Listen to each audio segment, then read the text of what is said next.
Hai semuanya, kita kembali di PTTH Dunia Seribu Besar. Ceritanya sudah masuk ke episode 47 ya.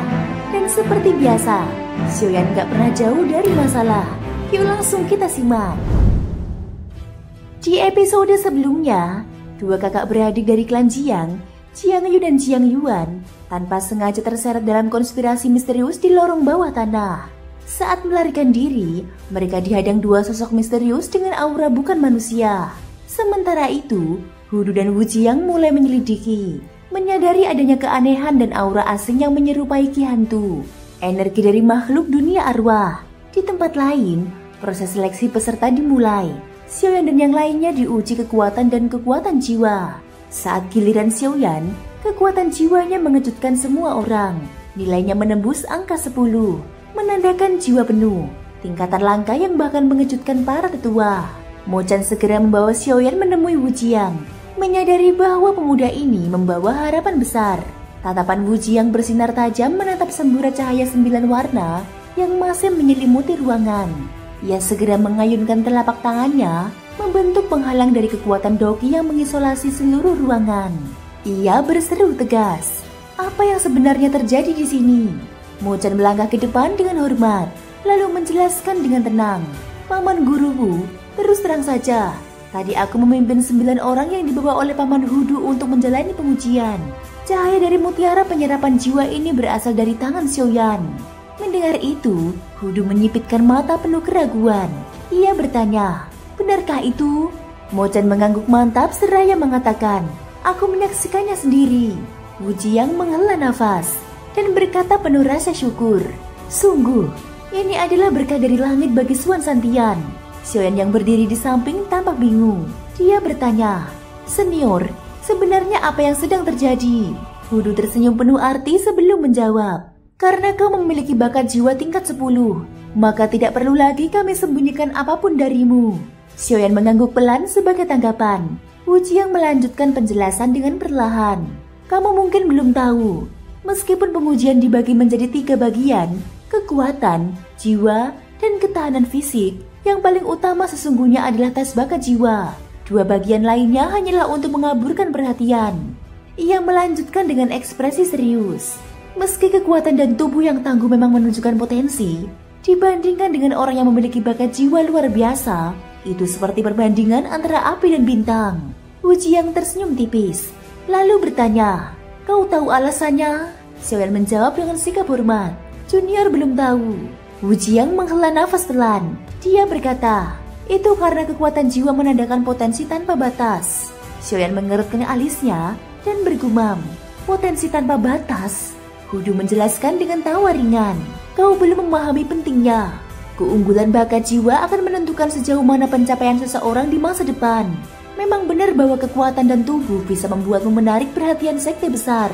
Tapi keduanya hanya bersifat kebetulan. Sedangkan bakat jiwa sepertimu adalah keharusan. Bahkan jika kau tidak mengikuti seleksi pun, para sekte besar akan berlomba-lomba merekrutmu. Semua orang tahu bahwa seseorang dengan bakat jiwa tingkat 10 adalah sosok langka."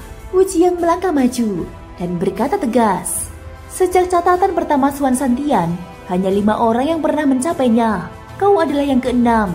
Xiaoyan terkejut mendengarnya. Ia bertanya pelan, "Bolehkah aku tahu bagaimana nasib mereka sekarang?" Wu Jiang menjawab dengan nada penuh penghormatan, "Mereka semua, tanpa kecuali, telah mencapai puncak Suan Santian." Mata Xiaoyan menyipit.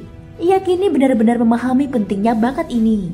Wu Jiang tersenyum dan berkata lembut, "Apakah kau terkejut? Tapi itu wajar.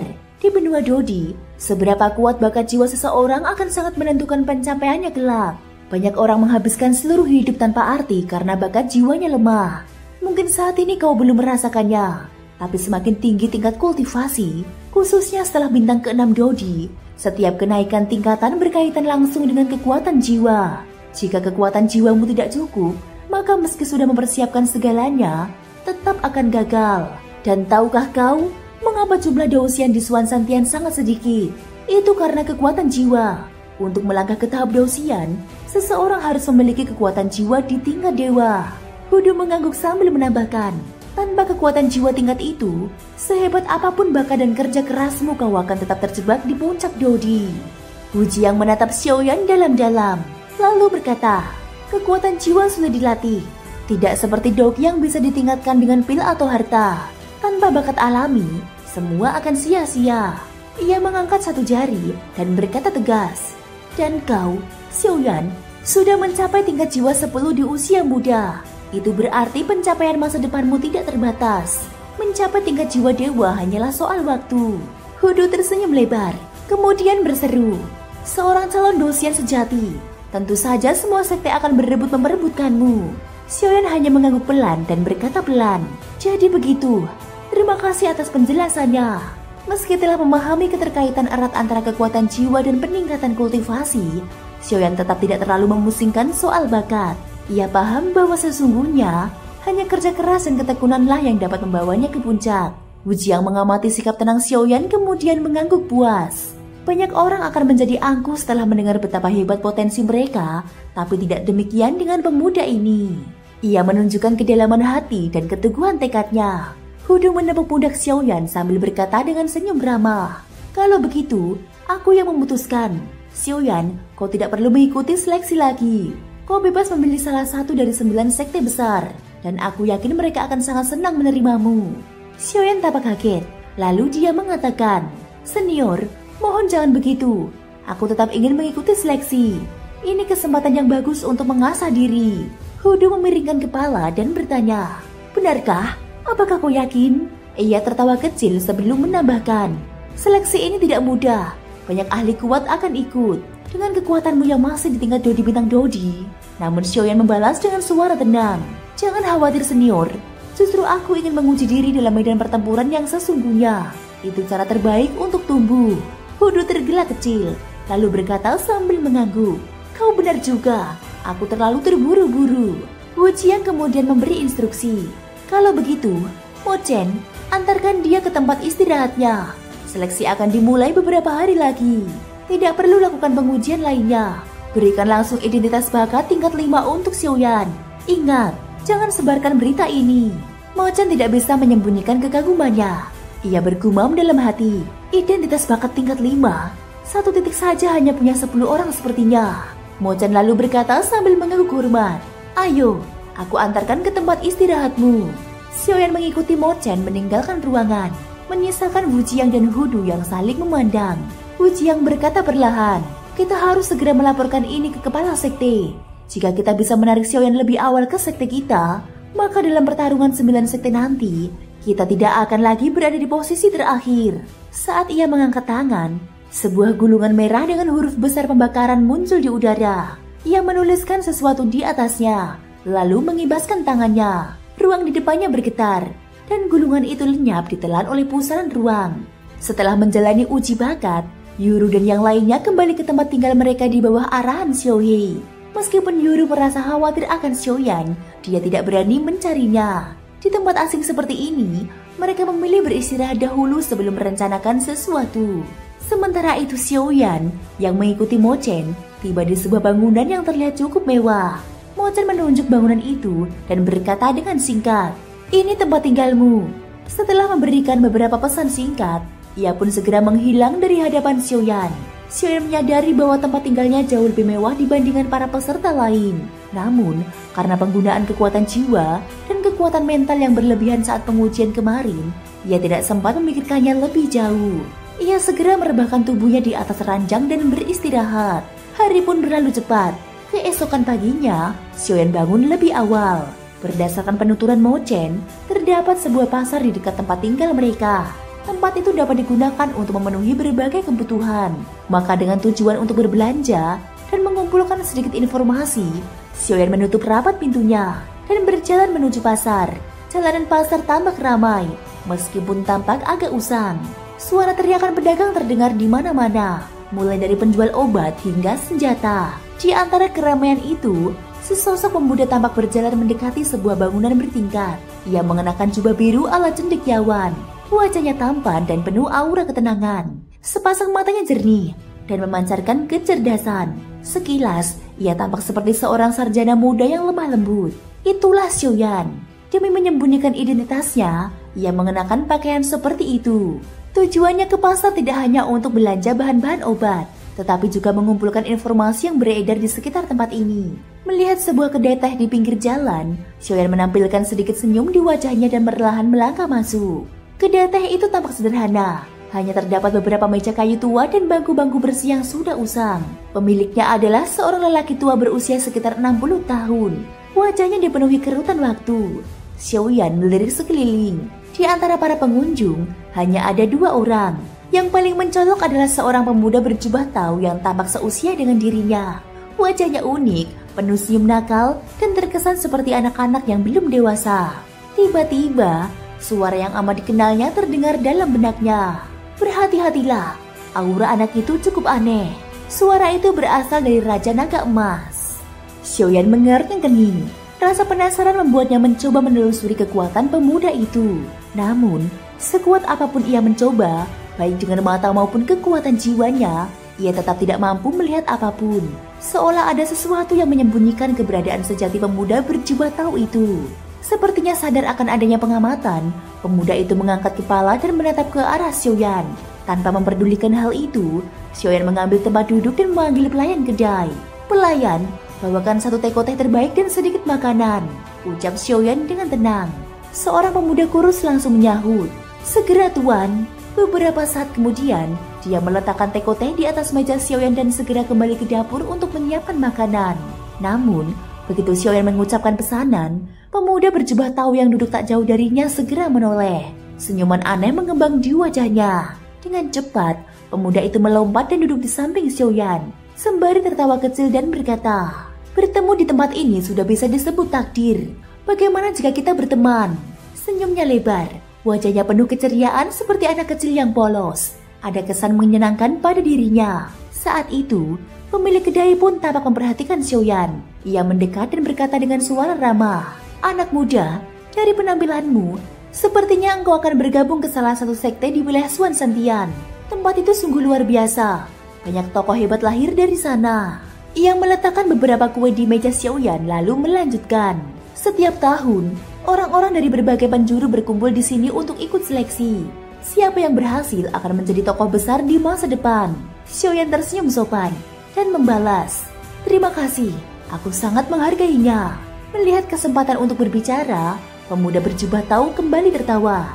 "Hei, kau pasti datang untuk ikut seleksi juga bukan?" Xiaoyan tidak menyangkalnya dan mengangguk sedikit. "Kalau begitu, kita akan bersaing, tapi ini tidak menghalangi kita untuk berteman. Lagi pula, kita mungkin bisa saling membantu." Pemuda itu berbicara santai. "Oh, aku belum memperkenalkan diri. Namaku Mu Feng. Bagaimana? Nama yang bagus bukan?" Xiaoyan menatapnya sejenak dan membalas dengan ramah, "Yan Xiao, senang berkenalan denganmu." Mu Feng mengatakan, "Senang bertemu denganmu. Ngomong-ngomong, kau pasti belum tahu banyak tentang seleksi ini bukan? Kabarnya, sistemnya menggunakan poin. Detailnya belum diumumkan, tapi besok akan diumumkan berdasarkan 5 tingkatan bakat yang dibagikan.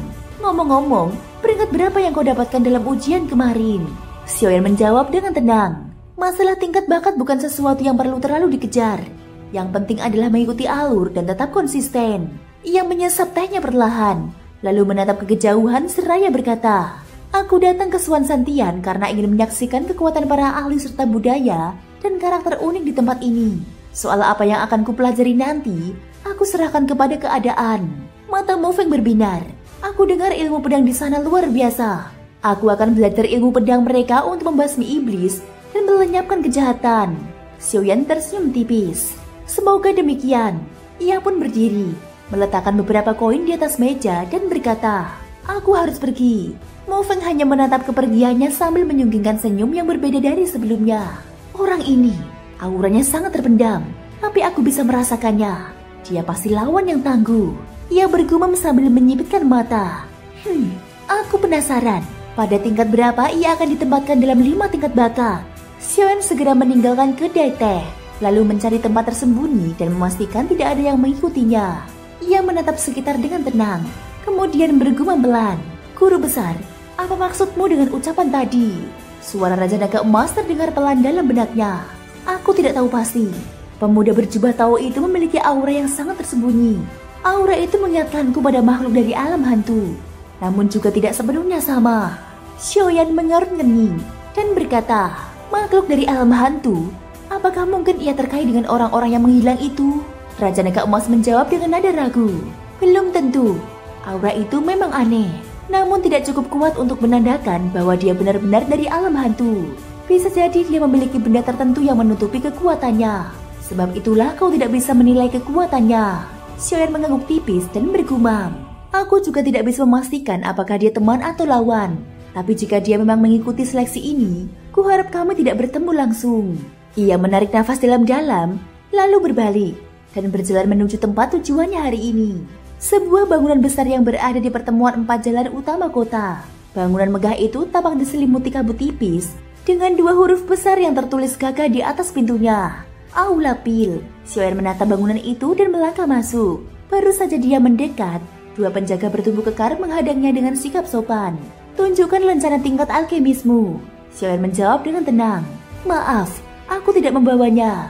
Salah satu penjaga menatapnya dan bertanya, kalau begitu, bisakah kami tahu tujuanmu ke sini? Meski Xiaoyan tidak menunjukkan rencana, aura kekuatan jiwanya sudah cukup menjadi tanda bahwa ia bukan orang biasa.